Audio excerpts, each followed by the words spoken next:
یہ پرسوں ہی بات ہو رہی تھی کسی دوست کے ساتھ، تو میں نے کہا کسی زمانے میں یہ قزاق جو تھے نا غیر مسلم، یہ مسلمانوں کے ذہین ترین بچے اٹھا کے لے جاتے تھے تاکہ مسلمانوں کے اندر جو ہے یہ ٹیلنٹ جو ہے وہ فروغ نہ پائے۔ تو میں نے کہا یہ اغوا آج بھی جاری ہے۔ پہلے اغوا اس طرح کرتے تھے کہ اس کا جسم لے جاتے تھے اور وہ جہاں بھی ہوتا تھا اس کا ذہن اپنے وطن میں ہوتا تھا۔ اب بچے ہمارے پاس ہیں لیکن ان کے ذہن اغوا کر کے وہ لے گئے ہیں۔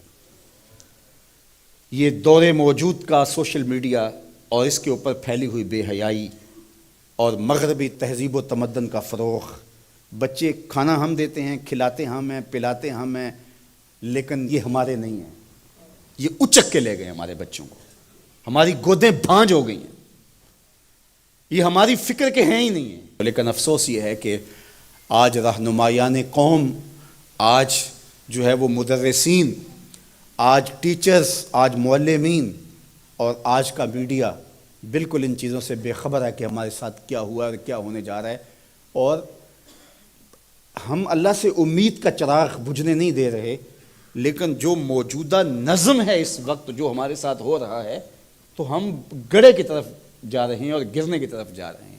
یہ کہیں کہیں کوئی دیا روشن ہے، ورنہ ہمیں پتہ ہی نہیں کہ ہمارے ساتھ کیا ہو رہا ہے۔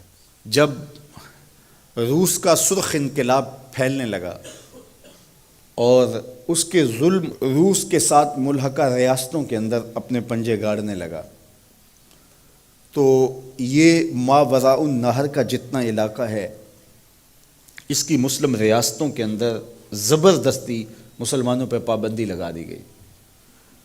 وہ مسلمانوں والے نام بھی نہیں رکھ سکتے تھے، مسجدوں کو تالے لگا دیے گئے اور قرآن مجید چھین لیے گئے، اور قرآن مجید چھاپنا ممنوع قرار پایا گیا، قرآن مجید اپنے گھر میں رکھنا ممنوع قرار پایا گیا، حتیٰ کہ سکولوں کے اندر کاغذ کے ایک ٹکڑے کے اوپر اللہ جل شانہ کا مبارک نام لکھ کر کے زمین پہ پھینک دیا جاتا، اور اگر کوئی بچہ اس کو ادب سے اٹھا لیتا تو وہ جان لیتے کہ ان کے گھر میں قرآن کی تعلیم موجود ہے، تو پھر اس گھر کو نیست و نابود کر دیا جاتا۔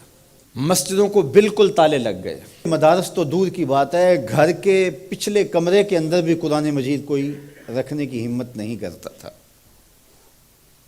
لیکن آج آپ وہاں جا کر کے دیکھیں، سمرقند اور بخارا میں، آج تاشقند میں جائیں آپ، آج ماوراء النہر کی یہ آزاد ریاستوں کا جا کے منظرنامہ دیکھیں تو جتنی مسجدوں کی رونقیں آپ کو وہاں نظر آئیں گی یہاں نہیں ملیں گی، قرآن کے ساتھ جو عشق آپ کو وہاں ملے گا یہاں نہیں ملے گا۔ یار ان کے گھروں سے تو قرآن کے نسخے چھین لیے گئے، ان کے اہل علم کاٹ دیے گئے، ان کی مذہبی شناخت بھی لے لی گئی، ان کے نام بھی جو ہے وہ ختم کر دیے گئے، مسجدوں کو تالے لگا دیے گئے، مدارس دینیہ کا وجود کا عدم ہوا۔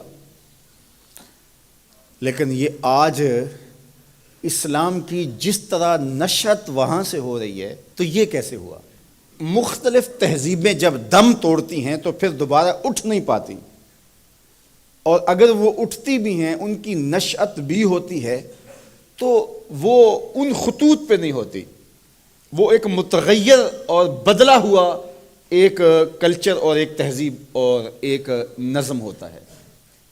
لیکن یہ تاریخ عالم گواہی دیتی ہے کہ مسلمان توڑ دیے گئے۔ یہ ترکی کی مثال دیکھ لیجئے، رسم الخط بدل دیا گیا۔ چنگیز خان کے قبیلے نے تو یہ کیا کہ وہاں بغداد کی جامعہ نظامیہ کی لائبریری کو جلا دیا اور اس کو پانی میں بہا دیا، اور آج تک وہ علم دشمن مانے جاتے ہیں۔ اب جب ترکی میں سلطنت عثمانیہ کو توڑا گیا، انہوں نے ترکی کا رسم الخط بدل دیا۔ رسم الخط بدلنے کا مطلب کیا کہ آنے والی نسلیں ان کتابوں سے ناشنا ہوں گی۔ جب رسم الخط ہی تبدیل ہو گیا تو وہ کتابیں قیمتی جوہر اور موتی سہی، لیکن اس کو نئی نسل پڑھ ہی نہیں سکے گی۔ تو بات یہ کر رہا تھا کہ کلچر اور تہذیبیں اور تمدن جب ٹوٹتے ہیں تو دوبارہ انہی خطوط پہ کھڑے نہیں ہو پاتے، لیکن اسلامی تمدن، اسلامی تہذیب اور اسلامی کلچر اور اسلامی سوسائٹی اور معاشرت، اور جب ہماری سلطنتیں اور ہمارے سلسلے جب توڑ دیے جاتے ہیں تو کچھ سالوں کے بعد یا صدیوں کے بعد ہم جب دوبارہ کھڑے ہوتے ہیں تو پھر انہی بنیادوں پہ کھڑے ہوتے ہیں. یہ وجہ کیا ہے؟ اس کی ایک وجہ ہے اور وہ وجہ ہے قرآن مجید. چونکہ ہماری تھیوری غیر متبدل ہے، یہ بات ذہن میں رکھیے گا. جب تھیوری ایک ہو تو پریکٹیکل بھی ایک ہی آتا ہے. تو ہماری تھیوری غیر متبدل ہے، جو مرضی کر لیں، لیکن قرآن ختم نہیں ہو سکتا.